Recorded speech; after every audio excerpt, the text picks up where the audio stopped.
സ്കൂളുകളിൽ ഈ നടക്കാൻ പോകുന്ന അല്ലെങ്കിൽ ഇപ്പോൾ നടന്നുകൊണ്ടിരിക്കുന്ന മിഡ് ടേം എക്സാമുമായിട്ട് ബന്ധപ്പെട്ട ചില ഇമ്പോർട്ടൻറ്റ് കാര്യങ്ങൾ പറയാനാണ് വന്നിട്ടുള്ളത്. ഇത്ര അപ്ഡേറ്റ്സ് ആയിട്ട് നമ്മുടെ ചാനൽ ഒന്ന് ഫോളോ ചെയ്തോ. അപ്പോൾ മിഡ് ടേം എക്സാം എന്നാണ്, ഏതൊക്കെ ചാപ്റ്റേഴ്സ് ആണ് മിഡ് ടേം എക്സാമിന് ചോദിക്കുക, അതിൻ്റെ ക്ലാസ് എവിടെയാണ് കിട്ടുക, ഇങ്ങനത്തെ ഒരുപാട് ഡൗട്ട് ഇപ്പോൾ കുട്ടികൾക്കുണ്ട്. അതൊക്കെ ക്ലിയർ ചെയ്യാനാണ് വന്നിട്ടുള്ളത്. അപ്പോൾ നിങ്ങൾ നമ്മുടെ ചാനൽ ഒന്ന് ആദ്യം എന്ത് ചെയ്യുക, ഫോളോ ചെയ്ത് വെക്കട്ടോ.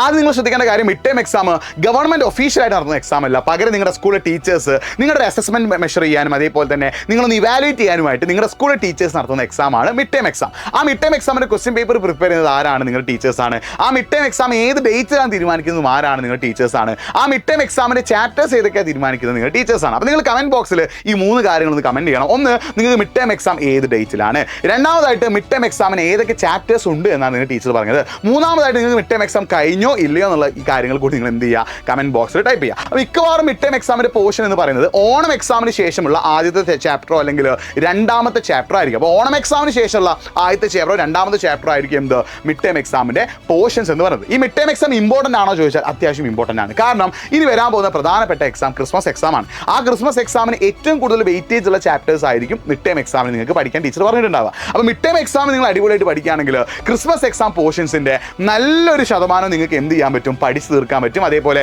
ക്രിസ്മസ് എക്സാം നിങ്ങൾക്ക് ഒന്നുകൂടി സിമ്പിൾ ആവാൻ എന്ത് സഹായിക്കും, മിഡ് ടേം എക്സാം സഹായിക്കും. അപ്പോൾ മിഡ് ടേം എക്സാമിൻ്റെ ക്ലാസ്സുകൾ എവിടെ കിട്ടുക ചോദിക്കുകയാണെങ്കിൽ നിങ്ങൾ എജുപോഡിൻ്റെ പ്രീ ബൂസ്റ്റർ ബാച്ചിൽ ജോയിൻ ചെയ്യാം. നിങ്ങൾ എജുപോഡിൻ്റെ പ്രീ ബൂസ്റ്റർ ബാച്ചിൽ ജോയിൻ ചെയ്ത് പഠിക്കുകയാണെങ്കിൽ നിങ്ങൾക്ക് മിഡ് ടേം എക്സാമിൻ്റെ അഡീഷണൽ ക്വസ്റ്റ്യൻസ് തരും. അതിൻ്റെ ക്ലാസ്സുകൾ 3 സെറ്റ് ഓഫ് ക്വസ്റ്റ്യൻസ്, അങ്ങനത്തെ ഒരുപാട് ഫീച്ചേഴ്സ് ഉണ്ട്. അപ്പോൾ നമ്മുടെ പ്രീ ബൂസ്റ്റർ ബാച്ചിൽ ജോയിൻ ചെയ്താൽ നിങ്ങൾക്ക് 2 മെച്ചങ്ങളുണ്ട്. ഒന്ന്, നിങ്ങൾക്ക് മിഡ് ടേം എക്സാം ഉഷാറാക്കാം, അതിനുശേഷം വരാൻ പോകുന്ന ക്രിസ്മസ് എക്സാം ഉഷാറാക്കാം. അപ്പോൾ പ്രീ ബൂസ്റ്റർ ബാച്ചിനെ കുറിച്ച് കൂടുതൽ അറിയാൻ ആഗ്രഹം ഉണ്ടെങ്കിൽ nafi.edu എന്ന ഇൻസ്റ്റാഗ്രാം പേജിലേക്ക് ഒന്ന് പ്രീ ബൂസ്റ്റർ ബാച്ചിൽ നിന്ന് മെസ്സേജ് അയച്ചോ.